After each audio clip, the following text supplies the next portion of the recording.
اللہ الرحمن الرحیم۔ السلام علیکم۔ حمیرہ خوبصورت لڑکی تھی، رنگت بھی گوڑی چٹی، نین نقش بڑے ہی پیارے تھے۔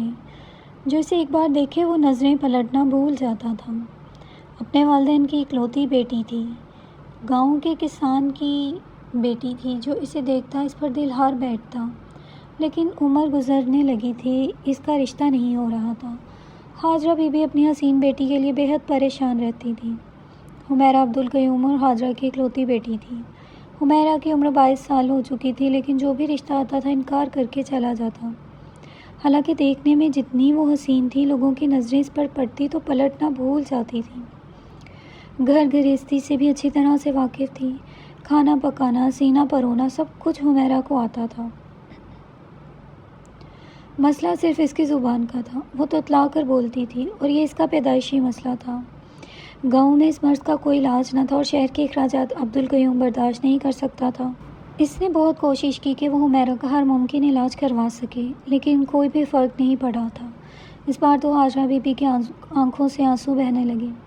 کہنے لگی، حمیرہ کے ابا، مجھے تو بیٹی کی فکر ستائے جا رہی ہے۔ لاکھوں میں ایک ہے میری حمیرہ، لیکن اپنے توتلے پن کی وجہ سے گھر بیٹھی ہوئی ہے۔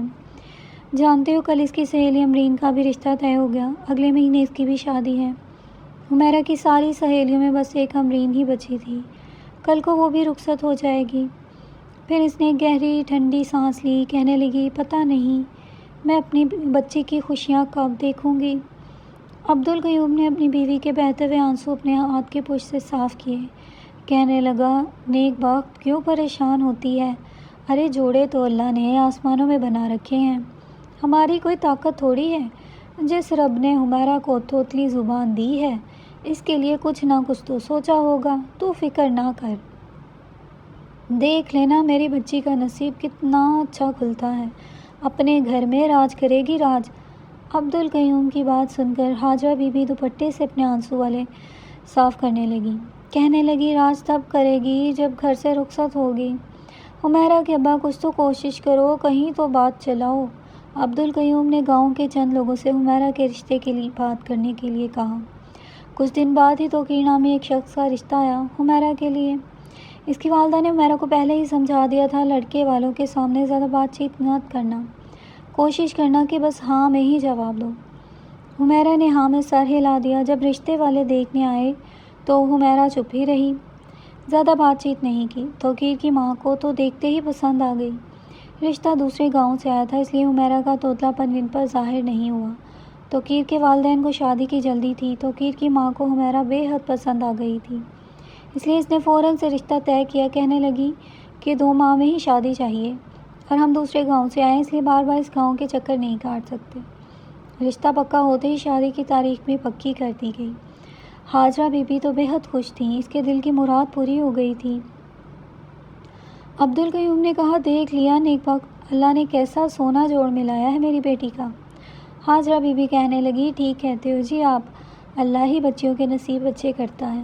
میں اتنی پریشان تھی کہ نہ جانے میری بچی کی کب شادی ہوگی، اور اب دیکھو ایک ہی دن میں میری بیٹی کو پسند بھی کر لیا اور شادی کی تاریخ پکی ہو گئی۔ عبدالقیوم نے شادی کی تیاری شروع کر دی۔ 2 مہینے کا وقت ہوا، ہوا میں اڑ کر گزرا تھا، پتہ ہی نہیں چلا شادی کا دن بھی آن پہنچا۔ عبدالقیوم نے اچھے سے اچھا جہیز دیا تھا اپنی لاڈو رانی کو۔ اکلوتی بیٹی تھی، اس کی شادی میں کسی قسم کی کوئی کمی نہیں کی تھی۔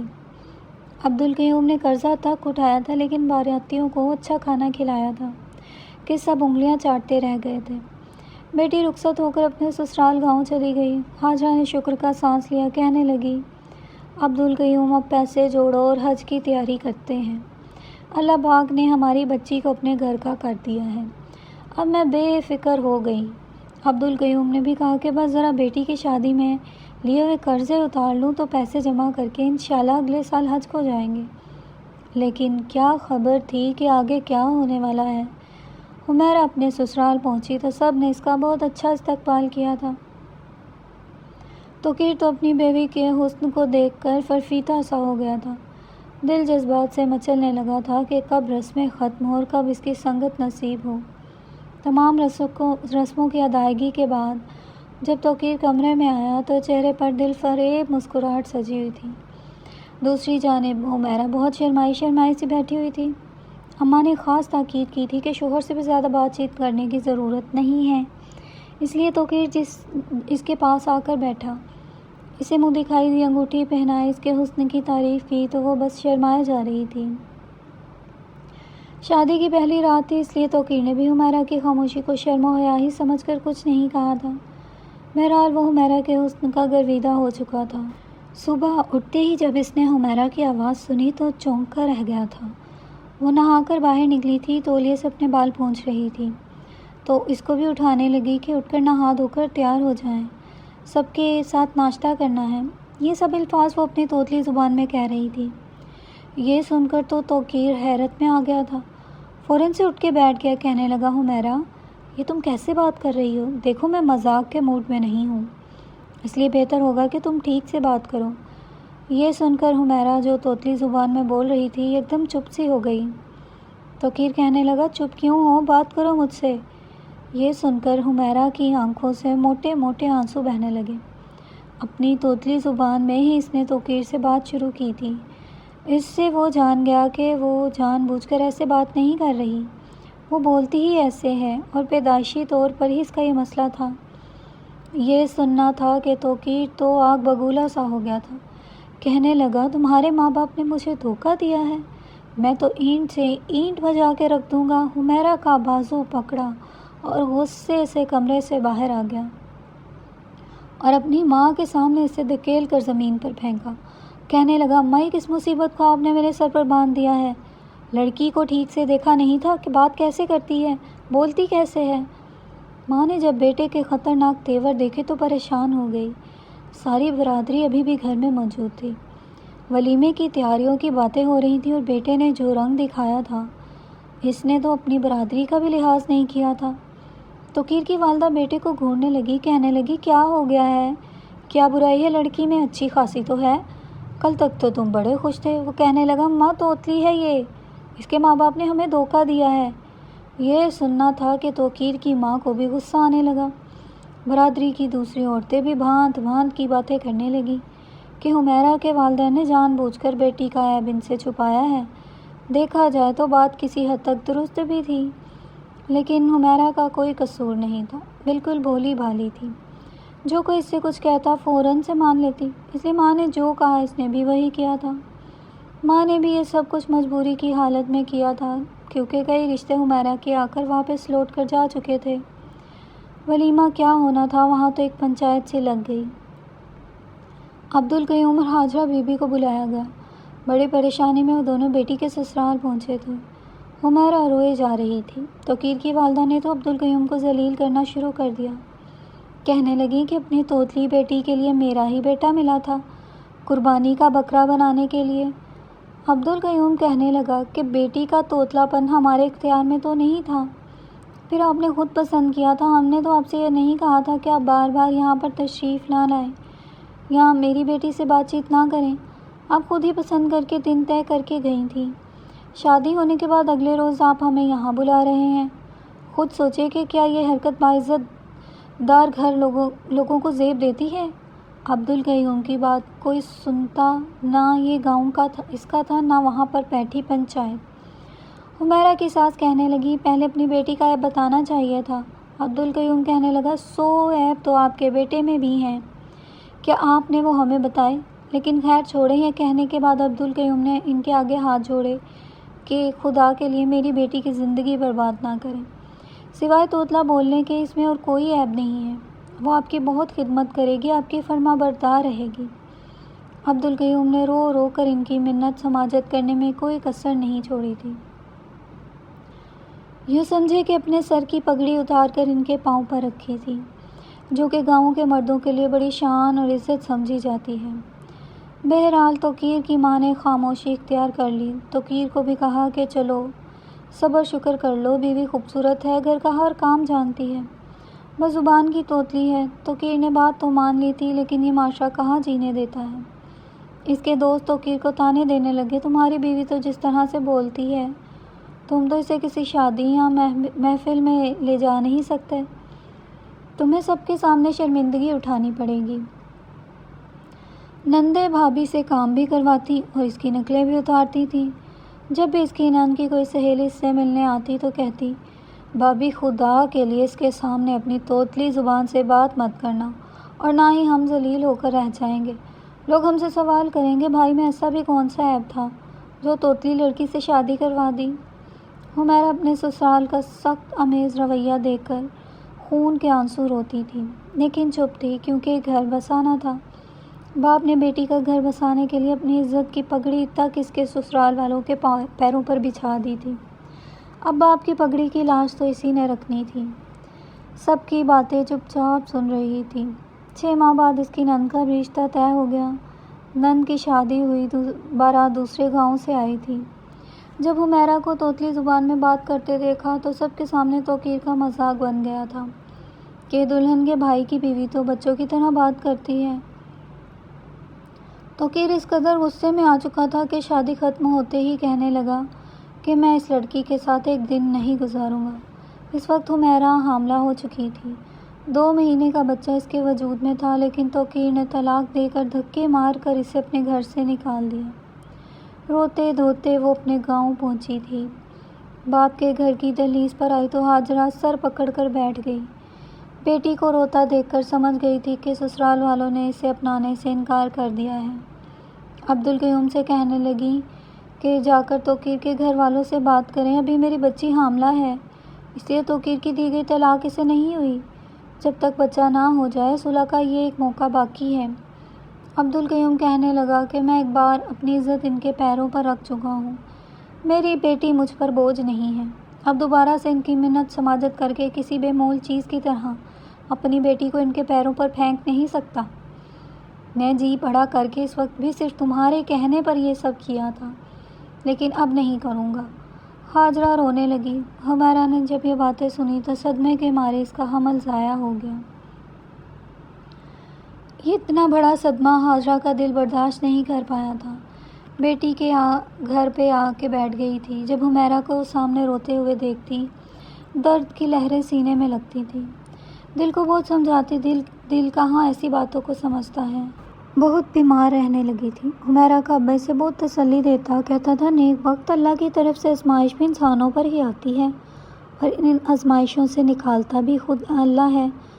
ہماری بچی وہاں پر خوش نہیں تھی، وہ شخص اسے ذلیل کرتا تھا، ساس اور نندیں میری بیٹی کو طعنے دیتی تھی، وہ وہاں پر کون سا خوشحال زندگی جی رہی تھی۔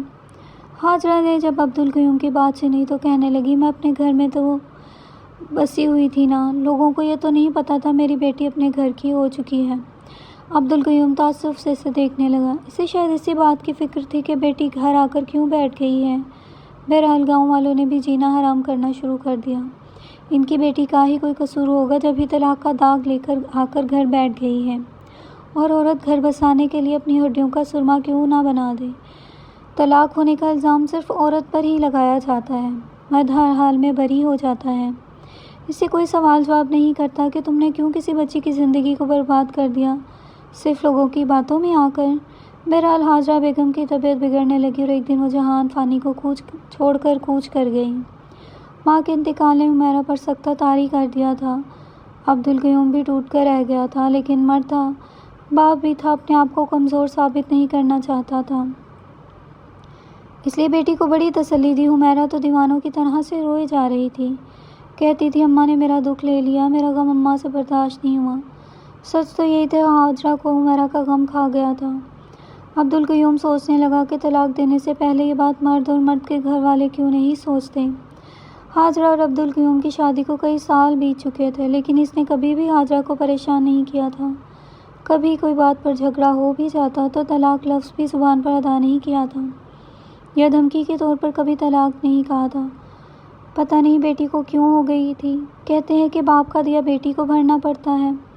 میرے خیال سے ہر جگہ یہ مثال ثابت نہیں ہوتی، کیونکہ جس قدر عبدالقیوم نے اپنی بیوی سے محبت کی تھی اور مثالی جوڑی کے طور پر پورے خاندان میں یاد کیے جاتے تھے، بیٹی کا نصیب ایسا نہیں نکلا تھا۔ بہرحال غم تھا جو بیت چکا تھا، وقت نے آہستہ آہستہ سب کچھ معمول پہ لا کے رکھ دیا تھا، لیکن حمیرہ چپ چپ رہنے لگی تھی۔ عبدالقیوم بہت کوشش کرتا کہ وہ باتیں کرے، لیکن ایک چپ تھی جو اس کی زبان پر لگ گئی تھی۔ عبدالقیوم جب گھر میں اسے خاموش دیکھتا تو کبھی کبھی چڑ سا جاتا، کہتا حمیرہ بیٹا تم باتیں کیوں نہیں کرتی، تمہاری ماں ہوتی تھی تو کچھ نہ کچھ بولتی تھی، گھر میں زندگی کا احساس ہوتا تھا، لیکن تم کچھ بولتی ہی نہیں ہو۔ وہ کہتی ابا میرا بولنا ہی تو میری زندگی کو برباد کر گیا ہے۔ کاش میں کچھ نہ کہتی تو اپنے گھر میں بسی ہوتی، کاش کہ میرا توتلا پن ہونے کی بجائے اللہ مجھے گونگا ہی پیدا کر دیتا۔ یہ کہہ کر وہ باپ کے کندھے کے ساتھ لگ کر پھوٹ پھوٹ کر رو دی۔ عبدالقیوم کہنے لگا اللہ کی ناشکری نہیں کرتے بیٹا، وہ لوگ ناقدرے تھے، ضروری تو نہیں کہ سب ہمیں ایسے ہی لوگ ملیں۔ اصل میں عبدالقیوم کے ایک دوست نے حمیرہ کے رشتے کے بارے میں بتایا تھا اور یہ بھی کہا تھا لڑکے کو معلوم ہے لڑکی توتلی ہے، اسے پھر بھی کوئی اعتراض نہیں ہے، لیکن حمیرہ کو جب یہ پتہ چلا تو اس نے صاف منع کر دیا، کہنے لگی بار بار ایسی ذلت برداشت نہیں کر سکتی۔ عبدالقیوم نے بڑے پیار سے بیٹی کو سمجھایا تھا کہ ہر شخص ایک جیسا نہیں ہوتا، تم بتاؤ کیا توقیر اور مجھ میں تمہیں کوئی فرق نظر نہیں آتا؟ کیا میں توقیر جیسا ہوں؟ وہ روتے ہوئے نہیں میں سر ہلانے لگی، کہنے لگی ابا آپ لاکھوں میں ایک ہیں، بلکہ آپ جیسا تو کوئی نہیں۔ وہ کہنے لگے ایسا ہی ہے، اللہ تعالیٰ اپنے بندوں کو آزمائشوں پر آزمائشیں نہیں دیتا، ہو سکتا ہے کہ کرم دین تمہارے لیے بہترین ساتھی ثابت ہو۔ نہ چاہتے ہوئے بھی حمیرہ نے باپ کے سامنے سر جھکا دیا تھا، ورنہ دل میں شادی کی خواہش باقی نہیں بچی تھی۔ کرم دین کی حمیرہ سے دوسری بیوی بن کر رہ گئی تھی۔ پہلی بیوی کا ڈیلیوری کے دوران ہی انتقال ہو چکا تھا، ماں اور بچہ دونوں ہی مر چکے تھے۔ اس بار حمیرہ بہت ڈری ہوئی تھی، بار بار خوف آ رہا تھا نہ جانے توقیر کی طرح کریم بخش بھی اس کی باتیں سن کر اسے چھوڑ نہ دے۔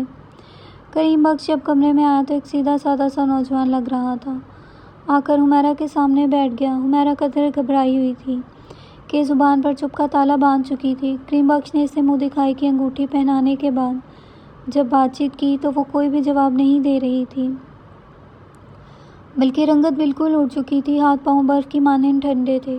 اس نے جب حمیرہ کے ہاتھ پکڑے تو برف کی مانند ٹھنڈے ہاتھ اور اس کے چہرے کی اڑی ہوئی ہوائیاں دیکھ کر پوچھنے لگا کہ تمہیں کیا ہوا، کس بات کا ڈر ہے؟ لیکن وہ کوئی جواب نہ دے رہی تھی، بس کریم بخش کو دیکھے جا رہی تھی۔ کچھ دیر تو کریم بخش اسے پریشان صورتحال میں دیکھتا رہا، جو خوبصورت تھی، بے تحاشا خوبصورت تھی، لیکن آنکھوں کے گرد حلقے گہرے ہو چکے تھے، چہرے میں وہ شادابی نہیں تھی، ایک افسردہ سی لڑکی تھی، رنگت سفید کم اور پیلی زیادہ لگ رہی تھی۔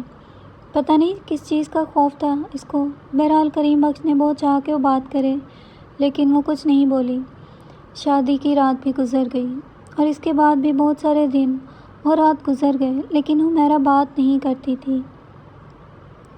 کریم بخش ایک کسان تھا، گھر آتا تو حمیرہ جلدی سے اس کے سامنے کھانا پانی رکھ دیتی، وہ کھانا کھا لیتا تو اس کو پھل کاٹ کر پکڑا دیتی، سونے سے پہلے اسے دودھ کا گلاس دے دیتی، صبح اٹھتا تو جلدی سے اس کے کپڑے تیار کر کے دیتی، ناشتہ بنا دیتی، لیکن ایک لفظ نہیں بولتی تھی۔ چند دن تو کریم بخش نے اسے کچھ نہیں کہا، بس اسی چیز کا انتظار کرتا رہا کہ وہ بات کرے گی۔ اسے لگا شاید جھجک کی وجہ سے وہ کریم بخش سے بات نہیں کرتی، کیونکہ گھر میں کریم بخش کے علاوہ کوئی نہیں تھا۔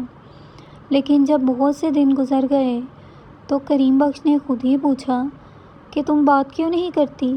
وہ نہیں، میں سر ہلانے لگی۔ ایک بدحواسی اس پر سوار تھی، کہنے لگی بات کروں گی تو طلاق دے دو گے آپ مجھے؟ وہ توتلی سی زبان تھی۔ اس نے مسکراتے ہوئے اس کا ہاتھ پکڑ لیا، کہنے لگا حمیرہ میں کیوں چھوڑوں گا؟ وہ کہنے لگی میں توتلی ہوں نا، اس لیے۔ وہ کہنے لگا اس میں تمہارا کیا قصور ہے، اور میں جانتا ہوں کہ تم تتلا کر بولتی ہو۔ وہ کہنے لگی آپ اس بات پہ مجھے چھوڑ تو نہیں دیں گے؟ کہنے لگا میں کیوں تمہیں چھوڑوں گا، تمہیں چھوڑنے کے لیے شادی تھوڑی کی ہے، بس تم مجھ سے باتیں کیا کرو۔ وہ کہنے لگی اگر سب لوگوں نے آپ کا مذاق اڑایا کہ کریم بخش کی بیوی توتلی ہے تو آپ کیا کہیں گے، کہ ان کی باتوں میں آ کے مجھے طلاق تو نہیں دیں گے؟ پھر کہنے لگی دیکھیں پہلے بھی میری طلاق کی وجہ سے میری اماں اس دنیا سے چلی گئی، اب اگر مجھے طلاق ہوئی تو کہیں ابا کو کچھ نہ ہو جائے، اس لیے میں زیادہ تر چپ ہی رہوں گی تاکہ آپ کو کہیں بھی میری وجہ سے شرمندہ نہ ہونا پڑے۔ اس کی بات سن کر کریم بخش ہنسنے لگا، کہنے لگا میری تو خواہش ہے کہ تم مجھ سے جی بھر کے باتیں کیا کرو، مجھے تمہاری یہ توتلی زبان بہت اچھی لگتی ہے، بس بولا کرو، باتیں کیا کرو، مجھ سے یہ گھر کا سناٹا برداشت نہیں ہوتا۔ میں نے بیوی کو کھویا، چھوٹے سے بچے کو کھویا، اس گھر میں 1 سال سے تنہائی کاٹی، یہاں بس صرف مجھے تمہاری چوڑیوں کی آواز 8 دن سے آ رہی ہے۔ میں نے تو بہت چاہا کہ تم خود سے بات کرو، لیکن میں نہیں جانتا تھا تم اتنی ڈری سہمی سی ہوگی۔ پھر کہنے لگا کم ظرف لوگوں کی نظر ہمیشہ عیبوں پر ہی رہتی ہے اور اللہ کا بڑا کرم ہے کہ میں کم ظرف نہیں ہوں۔ اور ایسا ہوا تھا کریم بخش نے حمیرہ کے ساتھ بڑی محبت والا معاملہ کیا تھا، اس کے ساتھ بہت پیار محبت سے رہتا تھا۔ کچھ مہینے بعد حمیرہ حاملہ ہو گئی، لیکن جب اس کے گھر بیٹا پیدا ہوا تو بہت ڈر رہی تھی۔ کریم بخش پوچھنے لگا تمہیں کیا ہوا؟ کہنے لگی کریم بخش دعا کرے میرا بچہ میرا طرح توتلا نہ ہو، ورنہ یہ معاشرہ اسے جینے نہیں دے گا۔ کریم بخش کہنے لگا معاشرہ تو انسان کو کسی حال میں جینے نہیں دیتا، لیکن میری خواہش ہے میرا بیٹا بالکل تمہارے جیسا ہو، تمہاری میٹھی میٹھی باتیں کرتا ہو۔ کہنے لگا تم دل کی بہت صاف ہو، اچھے اخلاق کی مالک ہو، میرے ساتھ بدتمیزی کبھی نہیں کرتی، میرے بات سے اختلاف نہیں کرتی، میری خدمت کرتی ہو۔ ایک بیوی میں یہی سب خوبیاں اچھی لگتی ہیں، اس کے اختیار میں نہیں تو میں کون ہوتا ہے، کیسی چیزوں میں عیب نکال لوں۔ کریم بخش کا جواب سن کر حمیرہ کی آنکھوں میں آنسو آنے لگے، لیکن وہ خوشی کے آنسو تھے، حالانکہ واقعی کریم بخش تو پیر کی طرح کم ظرف نہیں تھا۔